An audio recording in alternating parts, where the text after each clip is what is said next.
Movie की starting scene में हम एक साइंटिस्ट जो कि कहानी का मेन कैरेक्टर है उसे देखते हैं, जिसका नाम सेबास्टियन होता है। वो एक ऐसा साइंटिस्ट था जिसने इतने साल की मेहनत लगाकर एक ऐसी मेडिसिन इन्वेंट कर दी जिससे वो किसी भी लिविंग थिंग, जिनमें इंसान और जानवर इंक्लूड है, उन्हें गायब कर सकता था। लेकिन वो ऐसी मेडिसिन बनाने में कामयाब नहीं हुआ जिससे वो इनविजिबल थिंग्स यानी गायब हुई चीजों को वापस ला सके। और पिछले 1 साल से वो इस प्रोजेक्ट पर काफी वर्क कर रहा था जिससे वो मिसिंग हुई चीजों को वापस लाने में कामयाब हो जाए। वो इस पर काफी स्ट्रगल करता है और फाइनली उसकी मेहनत रंग ले आती है, यानी वो ऐसी मेडिसिन बनाने में कामयाब हो चुका था जो गायब हुई चीजों को वापस ला सके। असल में उसने गायब होने वाली मेडिसिन से बहुत सारे एनिमल्स को गायब किया हुआ था जिन्हें वो वापस लाना चाहता था। लेकिन अब जबकि वो इस मेडिसिन को बनाने में कामयाब हो गया था तो वो इस बात को अपने बाकी कोलीग साइंटिस्ट से शेयर करता है और उन्हें लैब में आने के लिए कहता है। लैब में एक गोरिल्ला था जिसे उन्होंने गायब किया हुआ था। वो लोग उसे काफी मेहनत लगाकर पहले तो बेहोश करते हैं और बाद में उसे बेड पर लेटाकर उसके हाथ पांव बांध दिए जाते हैं और वो उसमें वो मेडिसिन इंजेक्ट करते हैं जो कि सेबास्टियन ने बनाई थी गायब हुई चीजों को वापस लाने के लिए। और जब वो उसके अंदर वो मेडिसिन इंजेक्ट करते हैं तब उसे काफी डिफिकल्टी का सामना करना पड़ता है क्योंकि उसकी हार्ट बीट बढ़ जाती है और उस गोरिल्ला की हालत देखकर ऐसा लग रहा था कि अब वो नहीं बच पाएगा। लेकिन वो उसको बचाने की काफी कोशिश करते हैं, उसके हार्ट को शॉक देते हैं जिससे इस गोरिल्ला की हार्ट बीट नॉर्मल होने लगती है और आहिस्ता आहिस्ता उसकी सारी बॉडी ही स्टेबल हो रही थी और गोरिल्ला पूरी तरह अपनी बॉडी में वापस आ जाता है। अब क्योंकि वो ऐसा करने में कामयाब हो जाते हैं तो वो सब काफी खुश हो जाते हैं क्योंकि उनकी इन्वेंट, उनके एक्सपेरिमेंट्स कामयाब जो हो गए थे। फिर यहाँ पर हमें ये पता चलता है कि सारे एक्सपेरिमेंट्स मिलिट्री के लिए हो रहे थे और उन लोगों की मिलिट्री के साथ एक मीटिंग होती है जिसमें सेबास्टियन ये झूठ बोल देता है कि अभी तक उसने कोई सक्सेस हासिल नहीं की है और वो कामयाब होने के लिए और मजीद टाइम मांगता है। तब मिलिट्री उसे कहती है कि तुम तो पहले ही बहुत टाइम ले चुके हो और अगर तुमने जल्दी से कोई रिजल्ट नहीं दिया तो हम तुम्हारे रिप्लेसमेंट में किसी और को ले आएंगे। और जब वो लोग बाहर आते हैं तब सेबास्टियन के साथी, जिसमें लड़की का नाम लिंडा और लड़के का नाम मैथ्यू होता है, वो उसे पूछते हैं कि तुमने मीटिंग में झूठ क्यों बोला कि तुमने सक्सेस हासिल नहीं की जबकि तुम तो सक्सेस हासिल कर चुके हो। वो कहता है इसलिए क्योंकि मैं इस मेडिसिन को किसी इंसान पर चेक करना चाहता हूँ, टेस्ट करना चाहता हूँ। और वो इंसान कोई और नहीं बल्कि वो खुद था, सेबास्टियन था, जिस पर वो अपने बाकी कोलीग से मीटिंग करता है। और वो यहाँ पर भी अपने कोलीग से झूठ बोल देता है कि आर्मी ने हमें इस मेडिसिन को इंसानों पर टेस्ट करने की परमिशन दे दी है जबकि ऐसा कुछ नहीं था और मैं इसे अपनी ही बॉडी पर टेस्ट करना चाहता हूँ। और लिंडा और मैथ्यू भी उसका इस बात पर साथ देते हैं, हालांकि ये झूठ होता है, ऐसा कुछ नहीं होता। सेबास्टियन अपनी बॉडी में गायब होने वाली मेडिसिन इंजेक्ट करवाता है जिसकी वजह से उसे काफी पेन होती है और आखिरकार वो गायब हो जाता है। लेकिन वो साथ साथ बेहोश भी हो जाता है और उसे वापस होश में आते आते तकरीबन 17 घंटे लग जाते हैं। और जब वो होश में आता है तब वो लाइट को बेयर नहीं कर पा रहा था और वो लाइट ऑफ करने के लिए कहता है। तब सारी लाइट्स ऑफ करवा दी जाती हैं। सेबास्टियन अब कम्प्लीटली गायब हो चुका था और उसकी बॉडी का टेस्ट किया जाता है, यानी उसकी बॉडी का चेकअप होता है जिसपे पता चलता है कि उसकी बॉडी बिल्कुल नॉर्मल है। आसपास जितनी भी गर्ल्स होती हैं वो खुद को सेफ महसूस नहीं कर रही थी बल्कि वो अनकंफर्टेबल फील कर रही थी क्योंकि उन्हें अपने आसपास सेबास्टियन की प्रेजेंस का एहसास हो रहा था। 3 दिन गुजर चुके थे और अब सेबास्टियन को विजिबल करने यानी वापस उसे उसकी बॉडी में लाने का टाइम हो चुका था और वो उसमें वो मेडिसिन इंजेक्ट करते हैं जिसे वापस लाया जा सकता हो। तब फिर से सेबास्टियन को पेन होती है और मुसीबत की बात ये होती है कि वो विजिबल भी नहीं हो पाता और उसकी हालत काफी नाजुक हो जाती है। वो अपनी मौत के बहुत करीब होता है। अब क्योंकि उनके पास और कोई रास्ता नहीं होता तो वो सेबास्टियन को एक मास्क पहना देते हैं ताकि वो सब उसे देख सके। और इस बात को लेकर सेबास्टियन काफी गुस्सा हो जाता है और उसकी मैथ्यू से बहस हो जाती है। वो उस पर शाउट करता है कि 10 दिन में जितनी तुमने मुझे पेन दी है, जितना लाइट में जलाया है, उसकी पेन सिर्फ मैं ही महसूस कर सकता हूँ। अब क्योंकि सेबास्टियन विजिबल नहीं हो पा रहा था तब उसकी मेंटल स्टेट भी खराब हो रही थी। इतने दिन से वो इनविजिबल था और काफी परेशान था जिसकी वजह से वो यहाँ से जाना चाहता जाता था। और एक दिन तंग आकर सेबास्टियन लैब से बाहर चला जाता है और सीधा अपने घर आ जाता है। घर आकर वो अपने नेबरहुड की एक लड़की को देखता है जिस पर वो पिछले कुछ अरसा से नजर रख रहा था। सेबास्टियन अपना मास्क उतार देता है और उस लड़की के घर की डोरबेल बजाता है और जब वो दरवाजा खोलकर देखती है तब वहाँ पर कोई भी नहीं होता क्योंकि सेबास्टियन इनविजिबल जो था और वो उसके घर में घुस जाता है। लिंडा सेबास्टियन के घर आती है और वो देखती है कि वहाँ पर उसका मास्क पड़ा हुआ है जिसे देखकर वो डर जाती है। लिंडा वापस लैब में आती है और अपने बाकी कोलीग से वो मीटिंग करती है कि सेबास्टियन हमारे लिए किसी खतरे से खाली नहीं है क्योंकि वो मास्क के बगैर घूम रहा था और इनविजिबल भी था। और तभी वहाँ पर सेबास्टियन आ जाता है। लिंडा उसे वार्न करते हुए कहती है कि अगर तुमने आज के बाद ऐसा किया तो वो मिलिट्री को तुम्हारी शिकायत कर देगी। तब सेबास्टियन लिंडा की इस बात पर एग्री हो जाता है, लेकिन अभी भी सबके दिल में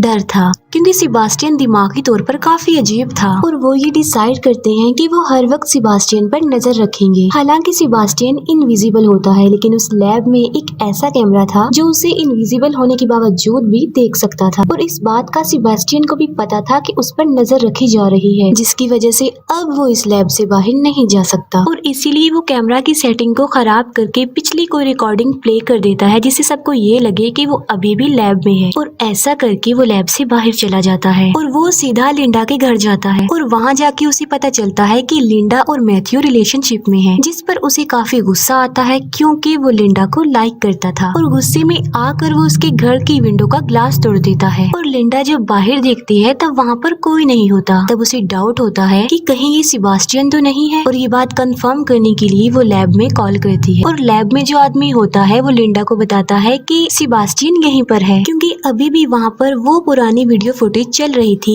जब सेबास्टियन बेड पर लेटा हुआ था, जिसकी वजह से वो समझता है कि सेबास्टियन वहीं पर है लेकिन वो वहाँ पर नहीं होता। सेबास्टियन जब लैब में वापस आता है तब उसे काफी गुस्सा आया होता है और वहाँ पर वो एक डॉग को मार डालता है। नेक्स्ट डे जब एनिमल डॉक्टर जानवरों को खाना देने आती है तब वो देखती है कि वो डॉग मरा हुआ है और वो इस बारे में सेबास्टियन से पूछती है कि कहीं ये तुमने तो नहीं किया, जिस पर सेबास्टियन उसे कहता है कि मैं इस बारे में कुछ नहीं जानता। तब कंफर्म करने के लिए वो सारे वीडियो फुटेजेस चेक करती है लेकिन उसे कुछ भी पता नहीं चल पाता। रात को फिर से सेबास्टियन लिंडा के घर पर जाता है और वहाँ पर लिंडा को सेबास्टियन की प्रेजेंस का एहसास होता है और उसे शक होता है कि वहाँ पर जरूर कोई ना कोई है और इस बार वो खुद लैब जाकर चेक करती है। तब उसे पता चल जाता है कि सेबास्टियन ने उन्हें पागल बनाने की कोशिश की है क्योंकि वहाँ पर सेबास्टियन होता ही नहीं है। तब वो डिसाइड करती है कि ये बात वो अपने सीनियर डॉक्टर को बता देगी। तब लिंडा और मैथ्यू उस सीनियर डॉक्टर के पास जाते हैं और उन्हें सब कुछ बता देते हैं। ये बात सुनकर उस डॉक्टर को काफी गुस्सा आता है और वो लिंडा और मैथ्यू को इस प्रोजेक्ट से हटा देते हैं। उन दोनों के जाते ही वो सीनियर डॉक्टर इस बात को अपने बाकी साथियों को भी बताने लगे थे लेकिन वो फोन डेड हो गया था और तभी वहाँ पर सेबास्टियन पहुँच जाता है और सीनियर डॉक्टर को पानी में डुबोकर मार डालता है। नेक्स्ट मॉर्निंग सेबास्टियन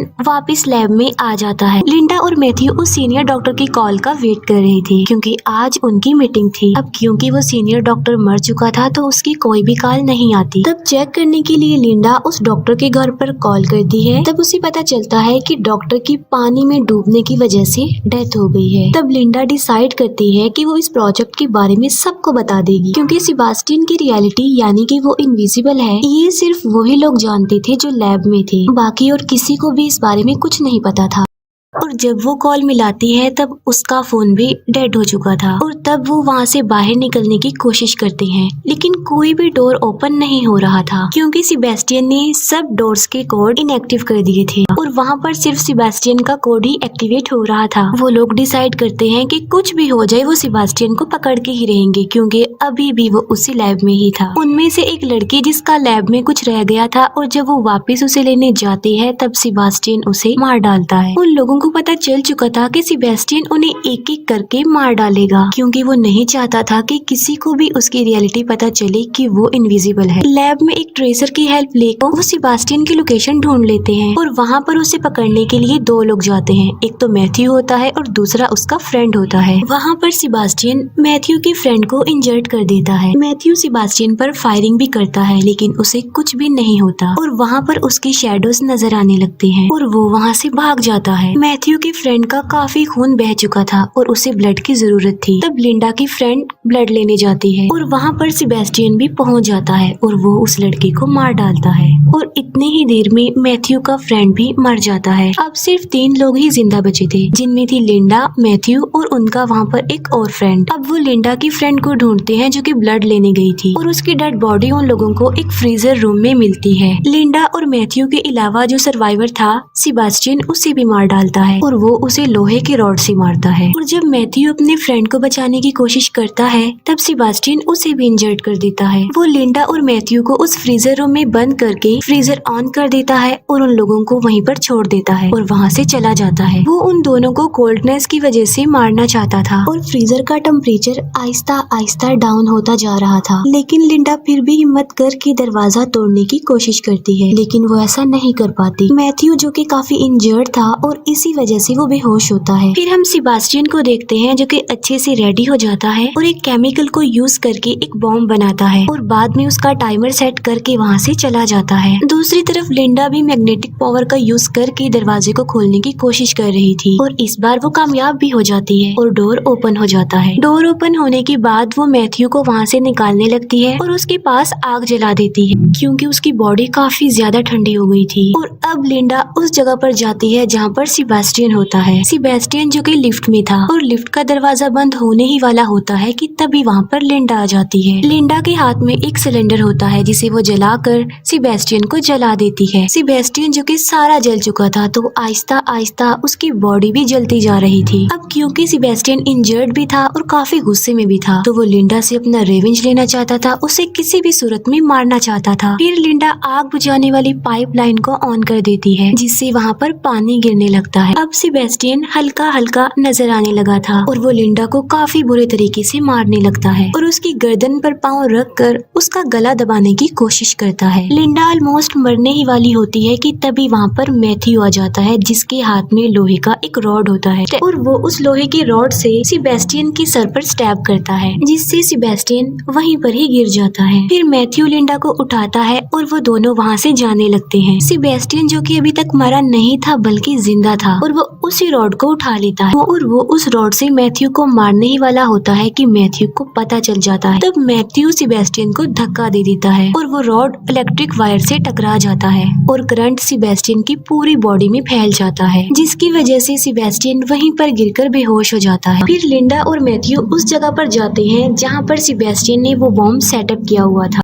वो दोनों समझ चुके थे कि उनके पास टाइम कम है और वो इस बॉम्ब को एक्सप्लोड होने से नहीं रोक सकती और वो लोग यहाँ से बाहर भी निकलना चाहते हैं, लेकिन वो लिफ्ट के जरिए यहाँ से बाहर नहीं जा सकती थी क्योंकि सेबेस्टियन ने उनकी अराइवल और डिपार्चर इनएक्टिव कर दी थी और इसीलिए वो लोग इमरजेंसी एग्जिट जो लिफ्ट के साथ होती है उसके सहारे ऊपर चढ़ने लगते हैं और जब वो ऊपर जा रहे होते हैं कि तभी बॉम्ब ब्लास्ट हो जाता है और वो लोग ऊपर चढ़ रहे होते हैं कि नीचे से सेबेस्टियन लिंडा का पाँव पकड़ लेता है क्योंकि सेबेस्टियन अभी भी जिंदा था और मैथ्यू लिंडा को बचाने के लिए आगे बढ़ता है। लेकिन इससे पहले कि मैथ्यू उन लोगों तक पहुंचता, सेबेस्टियन लिंडा को लेकर लिफ्ट में आ जाता है। जब वो दोनों लिफ्ट में होते हैं तब लिंडा एक वायर जो कि लिफ्ट में लगी हुई थी उसे पकड़ लेती है और उस वायर के जरिए ही लिफ्ट ऊपर से नीचे आ रही थी। लिंडा अपने पाँव से एक बटन प्रेस कर देती है जिससे वो वायर लिफ्ट से अलग हो जाती है और सेबेस्टियन उस लिफ्ट के साथ नीचे जाकर गिरता है और नीचे ब्लास्ट की वजह से आग जल रही होती है जिसमें सेबेस्टियन जलकर मर जाता है और लिंडा आहिस्ता आहिस्ता मैथ्यू के पास आने लगती है। लिंडा मैथ्यू के पास पहुंच जाती है